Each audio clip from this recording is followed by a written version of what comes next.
Okay, so Romans, we're going through Romans. We're on the next part. For those of you that were here last week, we sort of said this is a letter to normal people, was one of the things we said. It's not a theological document, it was a normal letter written to normal people. And we ended last week really by focusing on Paul's comments, or Paul's statements at the end of the first, or near the middle of the first chapter, the end of the last session, that says, I'm not ashamed of the gospel, for it is the power of salvation to everyone who believes. And we're going to continue from that. We talked about last week where the gospel means good news. It's an announcement of good news. So if you imagine the announcement at the end of the Second World War came over the radio, the war is over, we have won, the enemy is defeated. That's what the gospel is. The gospel is an announcement of good news. And this week we look at that question, well, why do we need good news? Because surely that's the next question that follows on from that. Why is it good news? And why is it good news? Why is it good news for you and good news for me? And I actually think this is one of the hardest questions that we have to answer today in our culture. It was hard back then and I think it's hard today. Why? Why do we need it? I'm alright, I'm okay. Leave me alone, I don't need it. I don't need your good news. It's not very good news. So today, that's what we're looking at, is why is it good news? As part of an update, also as an illustration, I just want to mention Pete and Carol's. Many of you will know them, and they were here with us a couple of months ago now. They're in Turkey. Pete was, while he was here with us, was diagnosed with prostate cancer. And this week, Tuesday, I think Monday or Tuesday this week, he actually underwent his operation, so his prostate out, but all went really well. He's got a long recovery from that, but as far as the surgeons were concerned, he went as well as he could, and that's hopefully a cure for him in that sense, that it was all confined to his prostate. So that's good news. So do keep praying for him.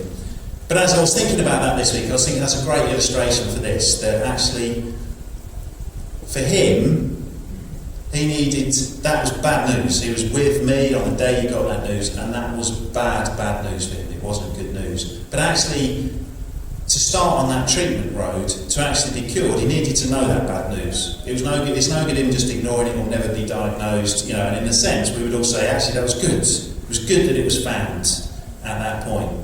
But that was bad news, and that's what we're looking at today. Really, is before we can hear the good news, we need to know what's wrong, I suppose. What's the diagnosis? So that's, what do we have to accept about ourselves and about the world before we can step on to say, okay, yeah, that is good news. So there are three things we want to look at today: the truth about God, the truth about sin, and the truth about us. And we'll be in Romans chapter 1 at the start, verse 18, and we're working our ways through Romans 1 to 3 today. So we'll start Romans, the truth about God. And I'm just going to read this bit. We've got a Bible, Romans 1:18. So Paul has just said, for I'm not ashamed of the gospel, for it is the power of God for salvation to everyone who believes. And he continues, for the wrath of God is revealed from heaven against all ungodliness and unrighteousness of men who by their unrighteousness suppress the truth. For what can be known about God is plain to them, because God has shown it to them. For his invisible attributes, namely his eternal power and divine nature, have been clearly seen ever since the creation of the world and the things that have been made. So they are without excuse. So what is the world? So I want to look at a couple of things from that. That talks about the world clearly showing us something about God.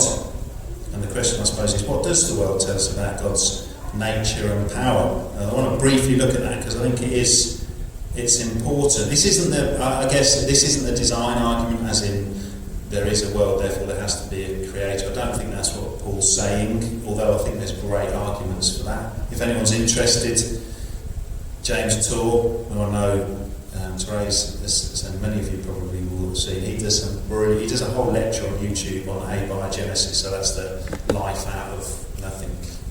And he's quite an authority in that area. So if you're interested in that, he's the bloke. I can send links through. I think this more is really taken about what does nature tell us about God? What does the creation tell us about the nature and power of God, as in his divine nature and eternal and his power? In fact, whether there was a God or not wasn't really a thing back then. They all accepted there was a God. It was who was the God in that way was mainly the thing that Paul was speaking into. So what does the universe tell us about God? We're going to watch a video in a sec, actually. But the more I think about this, back then you sort of think, well, they didn't know much back then, did they? So they probably looked at the sky and they thought it was all heavenly beings, and they put it all down to God in those days. But we know more today. We know so much more today, so we can put all that God stuff back behind us, and because we know. But actually, the more I think about it and look into it, the more we know, the more mysterious and awesome it all becomes. See, we don't actually know more, we can see more, we understand more, but actually what we do, it's a bit like when you're revising for an exam. The more you study, the more you sort of think, gosh, I know nothing, and the more you study. And it's like that when you look at the universe, I think. The more you see, the more you think, oh my goodness, we know nothing about this. So this first image, that's the passage. This image here, this was revealed not that long ago, a year or two ago, from the first image from the John Webb Space Telescope, looking at deep space. So this is the next sort of iteration of telescopes, so it sees further. And this is what Hannah Wakefield, so she's an exoplanet specialist from the University of Bristol, whatever that is, but she's an authority in the field anyway. So she said this when she first saw this. She said, this is just the start of a marathon of amazing images that will reveal the deepest wonders of the universe. This first image is a minor glimpse of what is to come, looking back over 13 billion years of time. In that image is thousands of galaxies, billions of stars, and trillions of planets. How can you not be in awe? We don't. We might be able to see this, but we've got no explanations for it. There's nothing. And this is another, on a different scale, this is looking at nature, that's looking at, say, God's power and awesomeness. This is David Attenborough. He's not a Christian at all. He says, it seems to me that the natural world is the greatest source of excitement, the greatest source of visual beauty, the greatest source of intellectual interest. It is the greatest source of so much in life that makes life worth living. And he sees all this, and he time and time again will say, we don't understand much about this, and he spent his entire life studying it. I watched this, I thought it would be good to watch a little video. It's a little bit random, you have to bear with it, but I think it's really good. I think it shows some of the incredible richness and beauty and stuff we don't understand about the nature and how God's made it. A bit off the wall, but when I watched that, I just thought, that's just amazing. Dance in the animal world is little understood, and I thought to myself, dance in the human world it's not very well understood yet. Anyway, I think that's amazing, isn't it? It literally is amazing that there's all this that goes on in the creation. There's so much that we just don't know about the beauty that goes on. That's happening deep down in the oceans. What else is happening in the world? So there's so much beauty in the world, in creation, and there's vast, awesome power in the universe that we just touch it. We're getting images of it. That's all little brief glimpses of this power, awesomeness, and design and beauty of God in the world. And that's what Paul's talking about here. You look and you suppress that truth, is what Paul's saying. And in amongst all this, though, when you look at the world, there's also a lot of brokenness. There's a lot of it's not all great, is it?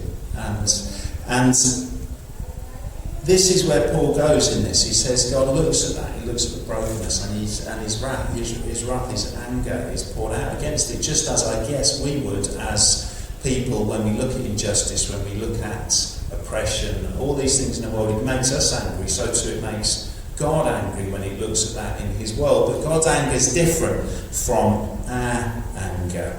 And so I guess the second thing to look at, we're going to look briefly at God. So first of all, him in the world, but also then what does God's anger look like? Because this passage is largely around that. So before going on to the truth about sin, we're just going to watch a little video again, looking at what is God's anger? What's that even mean? Because I think sometimes that can conjure up certain images in our head, but actually that's not how the Bible describes God's anger. And God's anger is not like my anger, where you might just flip and shout and go nuts or whatever. It's an anger that is based and grounded in his love for us and for his creation. So this is just a 2-minute video. This is from the Bible Project, which is a great resource again, but I think just the first couple of minutes of this sum up very well God's anger. What's it mean that God gets angry, or his anger's in the world now? So we'll return to that shortly. It was stopped in the right place. So, God's anger burns against this in the world, burns against sin in the world, doesn't it? And I guess that's the next part, what is sin? So we can come on to that before going again to look at God's anger and God's wrath, what that even means in this passage. So we're going to now look just again, so this is sin. What is sin? What's he even talking about when he says sin here? So we're going to look at it again, moving a little bit on in Romans. So this is Romans 1:18 and then 21 to 23. So it says, "The wrath of God is revealed from heaven against all ungodliness and unrighteousness of men who by their unrighteousness suppress the truth."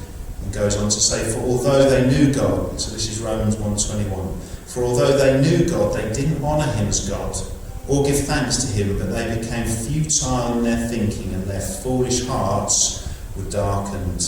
Claiming to be wise, they became fools, and exchanged the glory of the immortal God for images made to look like mortal man and birds and animals and creeping things." So in our heads, sin usually is a bit of a list of sins, isn't it? But actually Paul sort of changes that here, and he boils it down to one thing. So Paul basically boils all sin down to worship and worshipping other things. So Sally prayed at the start. She talks about, that when we come to worship you do something in us. And that's the thing, we will always worship something. We will always worship something. And the Bible calls this idolatry. And Paul here boils everything down to worship. So he says the reason why there's all this stuff in the world is that people have suppressed their knowledge of God and they worship other things. And it's that idolatry and worship of other things that leads to everything else. Everything else. So, and idolatry is just a desire, that desire in our heart for anything that's above our desire for God. And it can be a whole host of things. Because we will always, we will worship something. We have to worship something. We have to have something that's most important to us. That we have as that highest thing, either that we want to attain or want to be. Always something. Paul defines this in here. This is how he defines sin. He says, although they knew God, they didn't honour him as God or give thanks to him. They exchanged the glory of the immortal God for images made to resemble birds and man, animals and creeping things. And then later on it says they exchanged the truth about God for a lie and worshipped and served the creature rather than the Creator. It's that exchange of God for something else, whatever that is. And now we don't create, or not, I don't know, maybe some of you do, but most of us don't create idols like you'd imagine them and carve them out and bow down to worship. That is done still today in a lot of places, but most of us, that isn't our idols. But we all have idols, don't we? And I know we did a series on idols, but idols can be anything.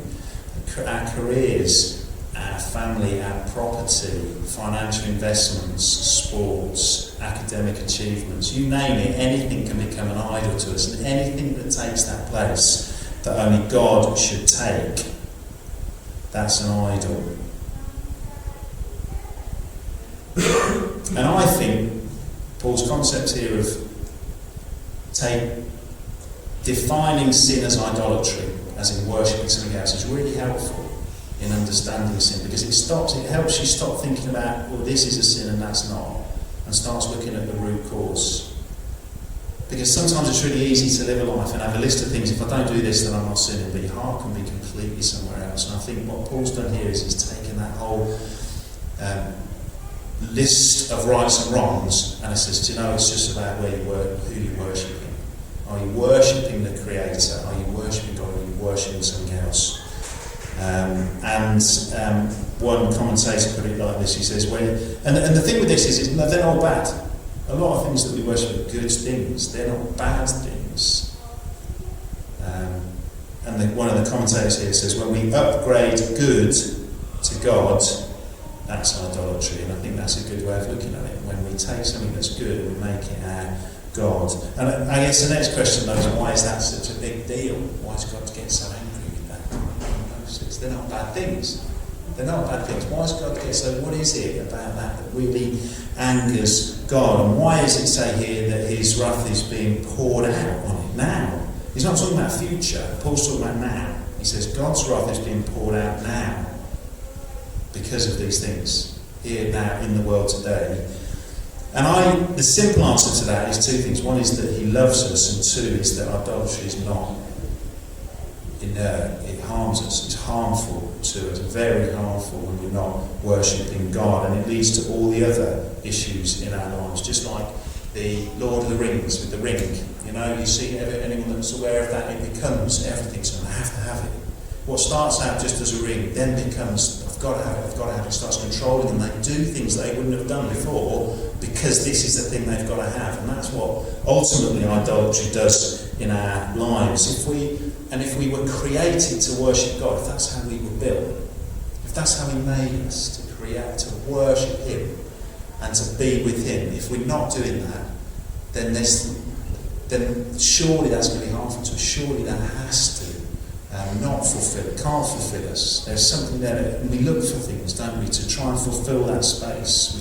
We look for things to find value and worth in. We look for things to find purpose in our lives in. But because it's not God, it's never going to satisfy. It's only ever going to let us down. It can only ever let us down. We know that because ultimately time will happen to us all, doesn't it? It happens to us all, and ultimately there's one end. And ultimately anything that can't save us from that can't save us at all. And it's going to be a complete waste of our time, and it's going to be very harmful to us. David Foster Wallace, award-winning novelist, and I know I've used this quote before, but I wanted to read it again. He gave a graduation talk at Kenyon College, which is an arts college in America, in 2005. This was, and this is what he said. He wasn't a Christian, and he was talking to men and women who were going. I finished arts and were going out into the world to pursue whatever they were going to pursue. And he'd been through a lot. He'd already won prizes for his writing, and this is what he said to them. He said, listen, everyone worships. The only choice we get is what to worship. And the compelling reason for maybe worshipping God is that pretty much anything else you worship will eat you alive. If you worship money and things, if that's where you tap real meaning in life, then you'll never have enough. Never feel you have enough. It's the truth. Worship your own body and beauty and sexual allure, and you will always feel ugly. And when time and age start showing, you will die a million deaths before your loved ones finally plant you. Worship power, and you will end up feeling weak and afraid, and you'll need ever more power over others to numb your own fear. Worship your intellect, being seen as smart, and you'll end up feeling stupid, a fraud, always on the verge of being found out. Look, the insidious thing about these forms of worship is not that they're evil or sinful, it's that they're unconscious. They are our default settings. And I think that's really revealing of a guy that wasn't a Christian. He just recognised the futility of worshipping other things. And so God's anger against this sort of worship is motivated by his love for us, because the ultimate end to all idol worship is death. You know, everything ends with death, and often it is, even in this life, I like the bit he said about worshipping your own beauty. You see it, don't you, people? Especially, we see it in the celebrities because the celebrities are plastered everywhere, but as they get older, you see this constant trying to hang on to their youth. And you can imagine what that must be doing to them as they're losing it. It's a losing battle about, what they look like, their appearance, all of this, and you can see it. You can see them dying those million deaths before finally they ever die. You can see worshipping that is never going to be enough. But in all of this, you see, God doesn't override our decisions. He allows us to worship other things. If you want to do that, you worship other things, and God allows us to have that free will in everything that we do, including where we worship.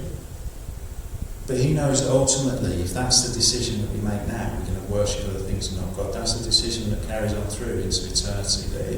That God doesn't then suddenly at the end of eternity when we die say, you chose to worship all those now, but now you can come and worship me. That's the choice we make.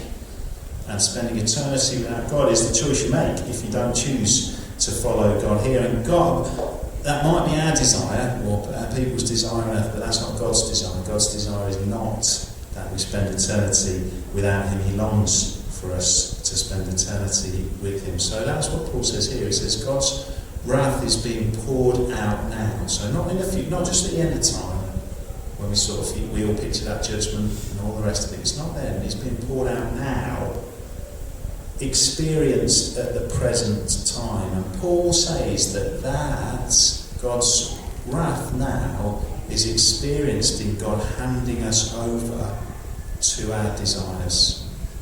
That's what God does. He hands us over to the desires. And if you read through the rest of that, Romans chapter 1, in particular, time and again, it says, so God handed them over to the desires of their hearts. And it goes on like that. And we're going to look at just the second part of that video now on God's wrath, because that goes into that a little bit more. I love that. God is not content to let us sit in our own self-destruction. God hands us over to our desires, knowing the destruction that will cause in our lives, in the hope that we then turn to him. And in extreme cases we can see this, can't we? So I use the illustration of the sort of people worshipping their body image, and then what you see happen over the years as that gets sort of lost, and what effect that has on the person. But what about the person whose idol is their career? So they've got to work a job and everything is about that job. What's the worst thing that could happen to them? Promotion, isn't it? Because that gives them a little bit of satisfaction for a while until they need the next jump. It gives them a bit of work, it sort of validates everything they've been doing. But actually, behind the scenes, with them working harder and everything, you often see that you're a trail of destruction.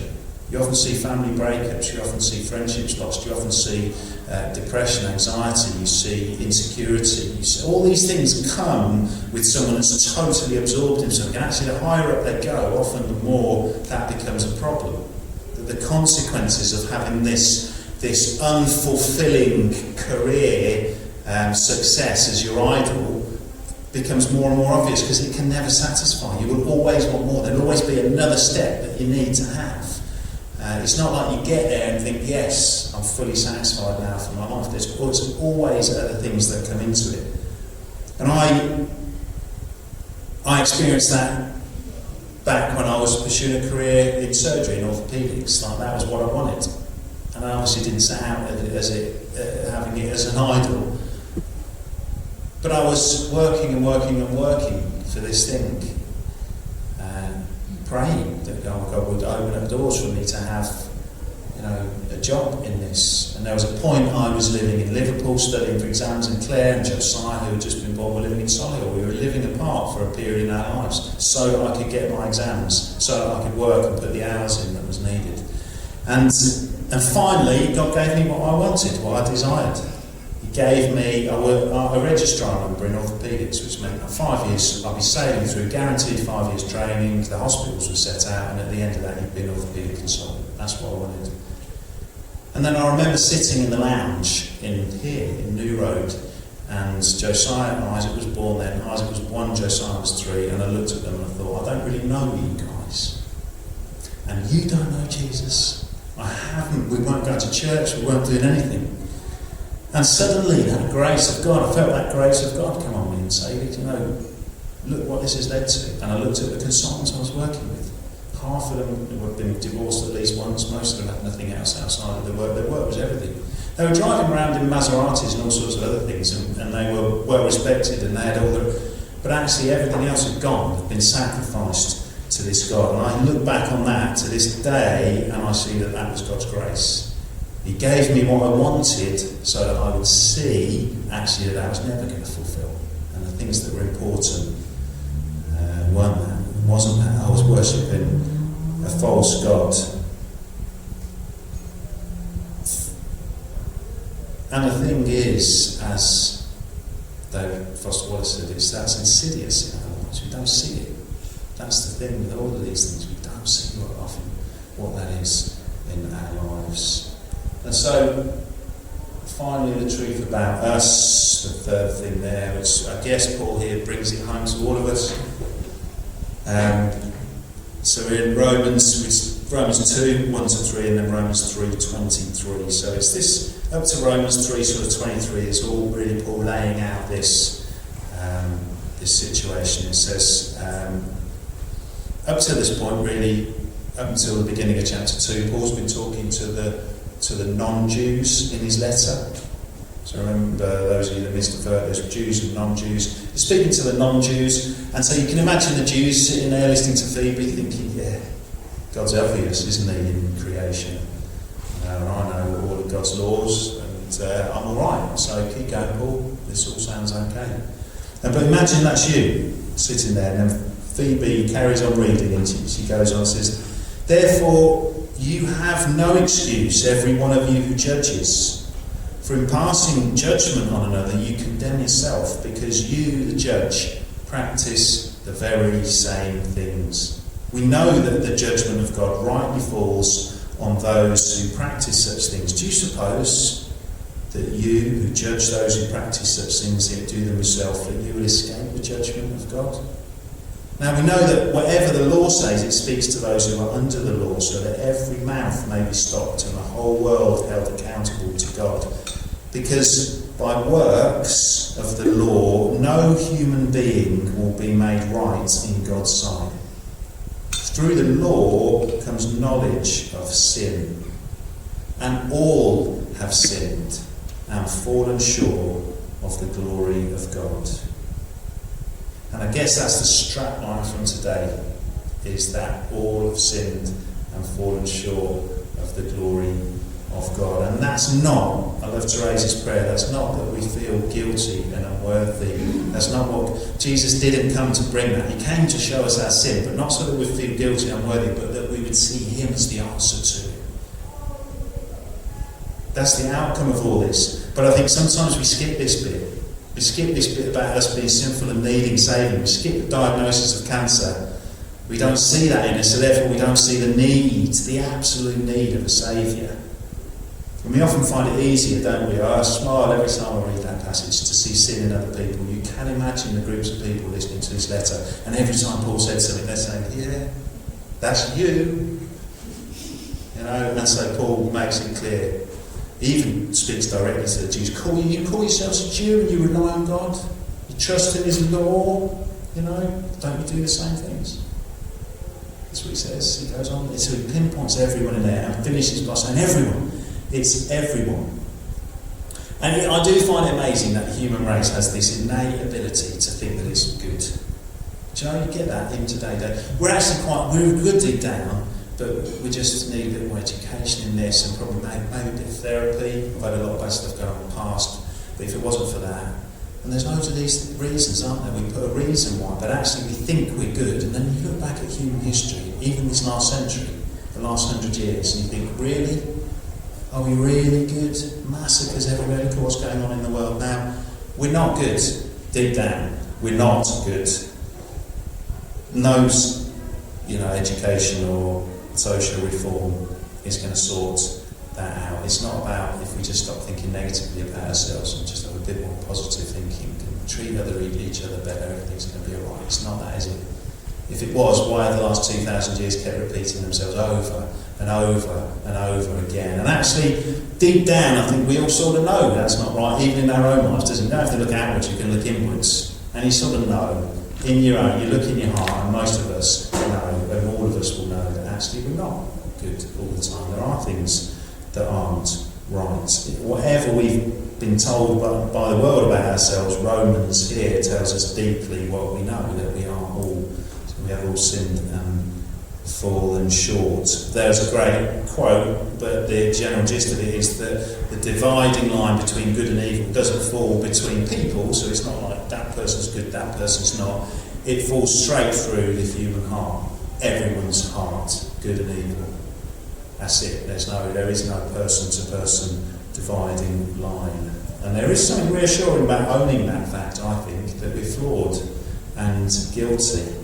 It feels quite honest in a way, but I do think it is the first thing. It is the thing that's necessary, the only thing that's necessary to receive Jesus. So I want to finish by coming back to Pete and his diagnosis of prostate cancer. Now, the good news that there was an operation that you could have that's going to take your prostate out. It's going to be a longish recovery. It's going to be painful. That's not good news. I mean, I don't know how many guys here with a prostate would put their hand up and say, yes, I would like that. That sounds brilliant. It's not the thing, is it? But if you have a diagnosis of cancer, then it's good news. It's really good news that there's a cure that you can have that is going to cure you from that. And I think that's the thing, isn't it, with the gospel. The gospel is good news to you if you know you've got a diagnosis of cancer, if you know you are sick. Jesus said, the healthy don't need a doctor, it's the sick. I have not come to call the righteous, but sinners, is what Jesus said. That means he hasn't come to call the people that think they're all right. He's come for those people that know they're not. And that's the key thing for me, is that actually we're not. All have sinned and fallen short of the glory of God. That's the bad news. You and I we're cancer, we're sin-ridden. But the wonderful news is that there's a cure and that it's freely given. And the good news of Jesus, which we'll look at more next week. So, this week, what to do between now and next week maybe? Two things I thought. We've looked at praying through the Psalms. These are good Psalms. Psalm 139, 23 to 24, about search my heart. That's a really good Psalm to pray through, I think, this week, just to sit. I mean, I suppose the challenge, if anything, would be put half an hour aside, read and reread Psalm 139, 23 to 34, pray through that, and just see what God says to you. I find that really helpful. And then Psalm 8 is good, reflecting on God's creation. And I guess just thinking, what's central in my life at the moment? You know? The great news is, as we heard from Therese, is that Jesus didn't come to condemn us. And none of this is about feeling condemned. It's all about seeing the need for the good news of Jesus in our own lives. You know, we will see next week that God sent his Son out into the world for us because there's a need. Let's pray. Father, thank you for your word. I thank you for the truth it reveals in us. I thank you for all the evidence of you in creation. And I thank you, Jesus, above all, that you are the great physician. You are the healer. You are the one that came to bring us life and to bring us hope and security and eternal life and resurrection life, that there is nothing, Jesus, in you that the world can take away.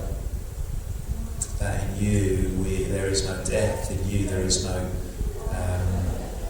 the consequences of sin have been fully borne on you, Jesus, and so we thank you for that. And we just ask, Holy Spirit, that you continue to convict us of our sin, and you continue to convict us of areas that don't please you, that are damaging us, and that we would be sensitive to your Spirit. Amen.